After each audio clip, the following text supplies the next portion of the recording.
Jim McGovern from Massachusetts. Nice to meet you. Thank you very much. President, good to see you again. Yes. You're welcome. Hi, Mr. President. Jason Crow from Colorado. Nice to meet you. Adam Schiff from California. You're very welcome. Honored to meet you. But we didn't.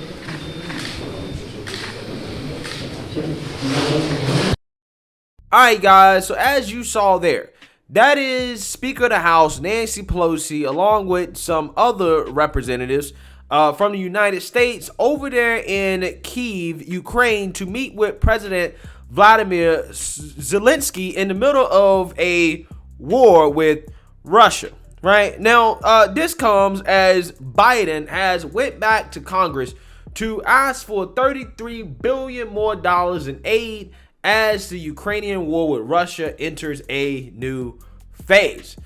So with that being said, it doesn't look like peace is going to be coming anytime soon here, as the congressional pocketbook has been opened up, right? Because taxpayer dollars are apparently endless. We always going to find a way to fund a war, right? The military industrial complex got to get paid. Okay, they got to get paid, right? When you're no longer funding the war in Afghanistan, hey, just fund another one, right? That kind of seems like what happens. So with that being said, there was some interesting comments that were made by a far leftist in regards to why we're not getting peace, right? As he claims that there's only really one statesman in the U.S. That is actually trying to push for peace in Ukraine, and his name is Donald J. Trump, according to Noam Chomsky. Take a look. Well, there is fortunately one statesman in the United States and Europe who has laid out, a person of a high political figure who has made a very sensible statement about how you can solve the crisis, namely by facilitating negotiations instead of undermining them, and moving towards establishing some kind of accommodation in Europe, maybe along in which there are no military alliances, but just mutual accommodation. He didn't say it, but it's something like what George H.W. Bush, the first Bush, not the second, proposed in the early 90s in after the collapse of the Soviet Union, proposed what they called a partnership for peace, which would be open for Europeans generally, Eurasians as well. It wouldn't eliminate NATO, but he would live up to the promise that NATO would not expand to the east, firm promise to Gorbachev, keep to that, allow NATO there, but kind of de-emphasize it so other countries could join, including Russia for that matter, join the Partnership for Peace. Tajikistan joined, for example, not NATO, and move towards a world, a Europe, Eurasia with no military alliances. Actually, de Gaulle had similar vision. Emmanuel Macron, in his initiatives trying to contact Putin, suggested something similar. So going back to the one Western statesman, he didn't mention all of this, but he suggested something similar. Move towards negotiations and diplomacy instead of escalating the war.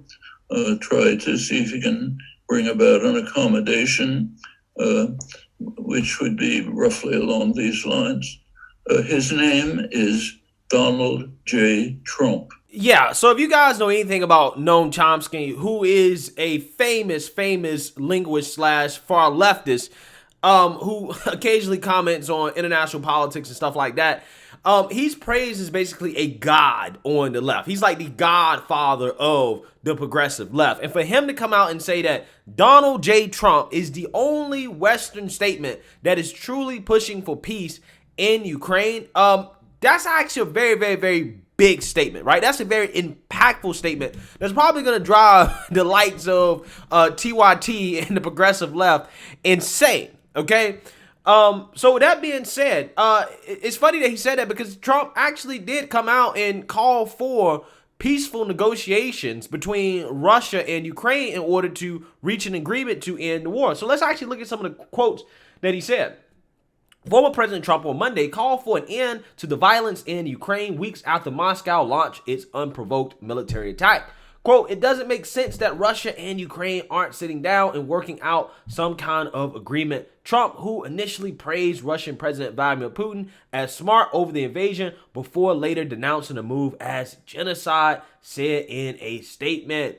Quote, if they don't do it soon, there will be nothing left but death, destruction, and carnage, he added. This is a war that never should have happened, but it did. The solution can never be as good as it would have been before the shooting started, but there is a solution and it should be figured out now, not later when everyone will be dead, the former president also said. Yeah, so what Trump is basically saying here, which is what nobody else is saying, is that, hey, listen, we need to get both sides together and let's sit down and work out an agreement that's going to be good for both sides, okay? But it doesn't seem like our politicians are really all that interested in that because, again, you know, you got people that got to get paid, okay? Lockheed Martin, Boeing, right? All these other, you know, manufacturers, you know, weapons manufacturers, stuff like that. They got to get paid, okay? Because they paid the politicians, right? So we're essentially funding this war that never should have happened in the first place. And with that being said, I know Noam Chomsky praised Trump for his more diplomatic approach, but I'm actually kind of a fan of Trump and his other approach that he's taken to keeping peace around the world, whether that's with Iran, North Korea, and even Russia. That approach really is peace through strength. And I want you guys to watch this clip from the bombshell Piers Morgan interview in which he is discussing peace through strength with Vladimir Putin. Take a look. So what would you do right now in Ukraine if you were the president? Putin uses the N-word. I call it the N-word. He uses the N-word, the nuclear word, all the time. That's a no-no. You're not supposed to do that. He uses it on a daily basis. And everybody's so afraid, so afraid, so afraid. And as they're afraid, he uses it more and more. That's why he's doing the kind of things he's doing. He's doing them because he thinks nobody's going to ever attack us because they're all stupid and they're afraid to talk about it. I totally agree with you. Okay? So what would you do about it? Instead of, excuse me, it's a little complicated. I'm sorry. Instead of, you know, kowtowing, instead of Biden saying, oh, he's got nuclear weapons. He keeps saying he's got we have better weapons. We have the greatest submarine power in history. So what would you say and do? I would say we have far more than you do, far more powerful than you, and you can't use that word ever again. You cannot use the nuclear word ever again. And if you do, we're going to have problems. When you see the scenes, Mr. President, of maternity hospitals being I think bombed, it's terrible, yeah. when you see refugees being attacked as they flee, grandmothers, children, babies, you see the decimation of previously prosperous cities living in a thriving new democracy. When you watch what's happening, I mean, do you agree with my assessment that Vladimir Putin is now an evil, genocidal monster? Yeah, but I also, when I look at, I do, sure. Yeah, so I love the fact that Trump is like trolling the left with his N-word joke, right? The N-word, which stands for nuclear. But basically what he's saying here is that, you know, Vladimir Putin can't be just throwing around nukes as if that's a normal option in war, which that is what Putin is doing. He says, if anybody in the West interferes, if NATO interferes, we're going to nuke you, right? And Trump is like, no. That's not how this works, right? Nobody else does that. You just can't have Russia unilaterally just threatening nukes all over the place, right? That's not how this should work, okay? That gives them a strategic advantage in terms of setting the playing field in their favor when it comes to war, because there are things that NATO can't do to assist Ukraine because Russia has already said, hey, we're going to nuke you. And there's no threat that we're going to nuke them back, okay? There's no threat that, hey, you know what? We'll use nukes too, right? If you keep threatening to use nukes, then we might use nukes on you first because you keep threatening to nuke us, right? And that's what Trump is basically saying here. He's saying, we're not telling Russia that, no, you can't do that, right? That we have to have some agreement in terms of what weapons will be used in this war, right? And again, that's what I think makes Trump such a great non-interventionist, okay? I don't think any war would have been started if Trump was still in office, okay? Which means that he wouldn't have to intervene in any war in the first place. Because one thing that the left tried to say about Trump is that, well, Trump he was going to start so many wars. World War III, he was such a dangerous person. They said that when he was negotiating with North Korea. They said that when it came to Iran. They said that when it came to Russia, right? Even though they also said at the same time that Trump was butt buddies with Russia, right? But they still believed that Trump was going to start a war, okay?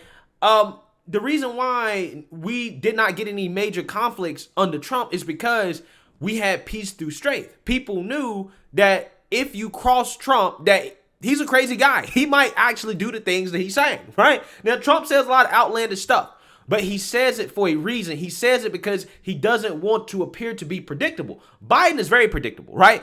Putin knows that Biden ain't gonna do nothing, right? On the other hand, allegedly, Trump says he told Putin that, hey, if you invade Ukraine, we'll bomb Moscow, right? We're gonna hit your capital, okay? Now, would Trump actually do that? Probably not. But it's the threat of it. It's the fact that, all right, this guy's kind of crazy. I'm not necessarily sure if he'll actually do it. It's just better for us just not to do it, right? It's just better us to play it safe, wait until the clueless guy, right, with no functioning brain, Biden's in office, and then we'll make our move, which is exactly what happened, okay? So with that being said, I do think that, Trump has the rare ability to have peace through strength, one, and then also if a war was to start, he would be able to negotiate peace even after the war has started, like what he did in the Middle East. Okay, he negotiated a peace deal between Israel and all these other Arab states. That was historic. Okay, and there's no reason for me to believe that he wouldn't be able to mediate this conflict between Russia and Ukraine. I definitely think that he would. Okay, but here's the thing. The current politicians in office, they don't really have an incentive to do that because, again, the taxpayers' pocketbooks have been opened up because you got all these people that, want to support Ukraine. And I'm praying for Ukraine. I hope Ukraine pulls it out. But at the same time, I'm skeptical about sending billions of dollars in taxpayer funds over there to that country to fund a war. Right? It seems like we can never stop funding wars, okay? And I think the American people are getting tired of this, right? We're getting tired of the same old, same old. We can't even protect our own borders, and we want to protect somebody else's borders, okay? We can't find billions of dollars to finish the wall, to build a wall, but we can go, again, send billions of dollars to another country. It doesn't really make sense. Like I said, man, I thought that was interesting that Noam Chomsky said that. To be fair, he also said in an interview that Trump was a dangerous person.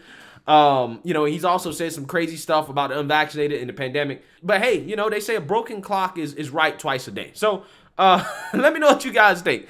Make sure you like, comment, and subscribe. Most importantly, share a Black conservative perspective. Peace.